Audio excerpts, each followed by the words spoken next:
Reed Edwards, VP of Digital Marketing at HFS. Welcome to this special HFS Videocast. We're focusing on our HFS Energy Services Top 10 for 2021. I am fortunate to have the report author, Josh Matthews, with me today. Josh, welcome. Hey, Mark. Great to be here.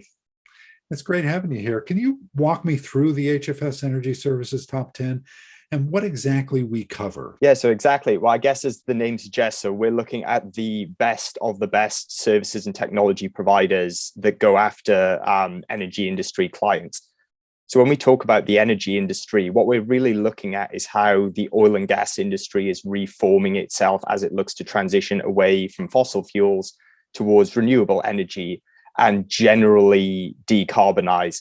Much of that is branding, but it's also serious. And it's the theme that has dominated both the top 10 from the organizational side, so the large oil and gas firms out there, but also on the services and technology providers that are going to have to help them along this transition. Very briefly, so we sort of look at the industry, couple of pillars. So you've got the upstream, the exploration and production, pulling this stuff out of the ground. You've got the midstream area, so transporting it to various parts of the world. And then you've got the downstream stuff, so refining the oil into more valuable products. You've then got the distribution nationally, internationally. And then you've got the more commercial side of it, so the marketing and the retail. And what we saw is the demand's going through the roof. As this transition happens, these companies need help. So the demand is increasing for services across that value chain. Specifically, a couple of things that come to mind, sort of looking at assets, looking at asset and data management, carbon emissions, whether that's software, whether that's the strategy, brand repositioning strategy as these firms. So a few examples are BP and Shell, Total, for example, in France, who have very literally said that we are now energy companies. We are not oil and gas firms. We are energy companies. And I think we're probably going to talk about sustainability at some point. And there's a lot to drill into as to how serious, not so serious parts of that are. Yeah, and let's talk about sustainability. You were at COP26 and spoke eloquently about the climate crisis. How does sustainability and the urgent need for action inform your point of view on this top 10? Yeah, well, I mean, there's widespread agreement that as a planet, really, we're not where we need to be when it comes to sustainability. I mean, we're not on track to reach net zero emissions, which is what most people will hear about in the media or even generally in professional circles. Net zero is all about giving us, it's honestly, it's about a 50-50 chance of limiting global warming to 1.5 degrees. Essentially, that's the limit as to where climate change is already bad, but that's sort of the limit as to when it just becomes disastrous, and each small fraction of a degree beyond that makes it even worse.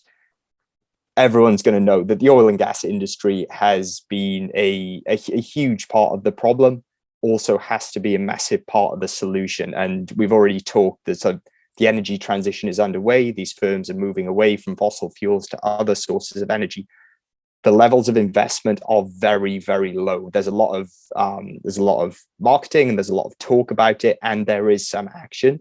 But when you look at the numbers themselves, the level of investment that still goes into fossil fuels, oil, gas, and coal are massive compared to the relatively fresh. I mean, the figures vary, but it's under 10% specifically. And given the urgency that most people will have seen come out of COP26, under 10% is not enough. I mean, despite the kind of doom and gloom around the oil and gas industry, and there needs to be that pressure, whether it's political, whether it's via protest, but the oil and gas industry has so many resources, financial is probably the most obvious one, to throw at the problem, to throw at developing renewable energy, and to throw at decarbonizing itself. So I guess this is, to think that this transition can happen without these oil and gas firms on board is ludicrous. I mean, maybe in an ideal world where we had centuries to solve the problem, we could redesign the system completely. We can't. They're embedded in every part of our lives. They need to be on board. And this is honestly where, again, we come back to service providers and the top 10, this is where these firms become so critical. They've got the consulting, the technology, and the ongoing help and services they can provide to these companies to help the entire industry change. One thing I took from COP26 that didn't really make too many headlines was this real shift from the ambition and the goal setting towards looking at, right, we seriously need to develop a transition plan and make this happen, whether it's decarbonizing, whether it's moving towards all 17 UN Sustainable Development Goals.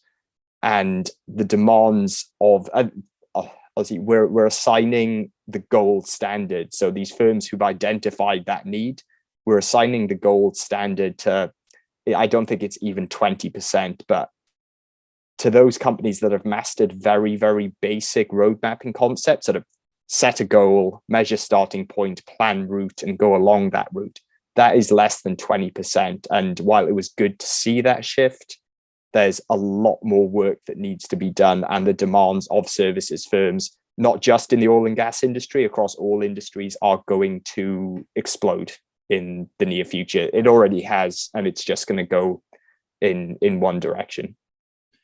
So did you see a common thread when you looked at these energy service providers? Yeah, I mean, like I've said, the energy transition definitely dominates, but there's a kind of broader dynamic going through the industry. So the energy transition is beyond important, but they need to balance that alongside a variety of other competing demands, but they're also interlinked demands. Like nothing happens without affecting or being affected by other things happening. I mean, you've got the ongoing, I'm going to use digital as an umbrella term, but the general digital transformation, incorporation of new technologies has been underway for years and years, accelerated during the pandemic. I think, like any industry, firms have a lot more context over what it means. So that is still happening. You've got the question of, as we transition away from fossil fuels, what do we do with the existing assets? Cybersecurity, I mean, energy, and simultaneously we're doing a report on the utilities industries, heavily interlinked. Cybersecurity within those areas of what are really not just, say, an enormous oil refinery, but also the really critical infrastructure that could cripple an entire country or continent. I mean, if you think of the electricity grid, the pipelines that transport fuel across a country, I mean, if one of those were to go down, you can imagine the impact around all of that. You've got this, everyone likes to talk about the war for talent and has done for years and years and years.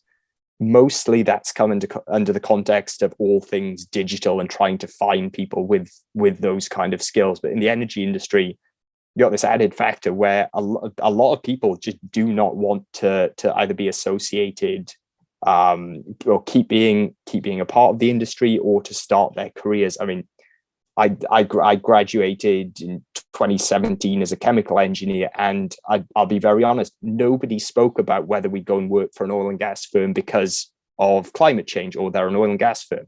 That has completely shifted in 5 years, where, I mean, there are just weird examples, I say, in general elections in the UK, where candidates with any historical tie to the oil and gas industry are being slated. So that, and that goes very broad. I think Right.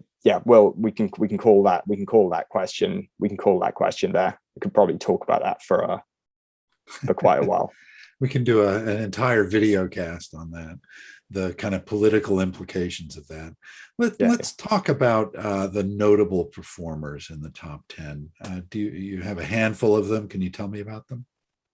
Yeah, for sure. So, I mean, I can outline the top five here. Now we're in order: Accenture, Infosys, TCS, Wipro, and LTI. They're the top 5 of the companies that we included. If you maybe look historically, I think we've shifted away from trying to split these companies based on how well they deliver or their capability with, say, emerging technologies like AI, automation, analytics. Obviously, those are very much just licenses to play in the game now. I'll throw cloud on top of that and all sorts of emerging technologies. broader solutions in the energy industry, IoT, blockchain, AR, VR, 5G. It's all, everyone has that capability, and it's not just to have it is not a differentiator. What these five, and like quite optimistically from someone who wants to see the energy transition happen, but sort of these five in particular, they managed to take that global context and they managed to have a vision and a narrative that really aligned meticulously to specific parts of the problem. And they were very, very clear on where they as firms had the capability to solve problems, but also where they brought in their broader ecosystems and their partnerships. I think they have ambition comes through a lot. So we take, for these top 10s, we take in a lot of quantitative data as well, which produces the stuff when we talk about scale and growth and money thrown at R&D, for example. But actually, the ambition that some of these firms are shown and are able to back up in case studies and their customer references really does stand out. I'll throw in, I can talk in more detail about these top five, but I'll throw in a few more notable mentions. So Atos and HCL really stand out when it comes to innovation and client engagement. I think Hitachi, first-time participant in the HFS in this sphere of services, their voice to the customer and their ecosystem, not just the Hitachi group as a massive ecosystem itself, but more broadly than that as well. And lastly, sort of Capgemini continues to grow and do it well, and also aligns very closely to, I think, the what we're seeing more and more firms align to the HFS One Office vision of essentially what digital transformation might look like successfully and might look like in action. That's great. This was a great discussion, and I think it's a really important topic.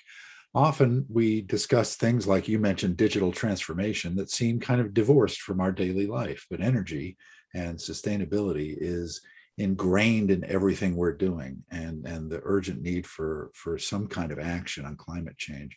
It was great having you here. I really appreciate you joining me. Hey, no, thanks, Mark. Anytime. I'm sure we'll talk about sustainability services. I'm sure we'll talk about utilities as well in the very near future. So look forward to that. Definitely. Thanks for joining me. The HFS Energy Services Top 10 2021 is available now on hfsresearch.com, and we'll see you on the next HFS Videocast.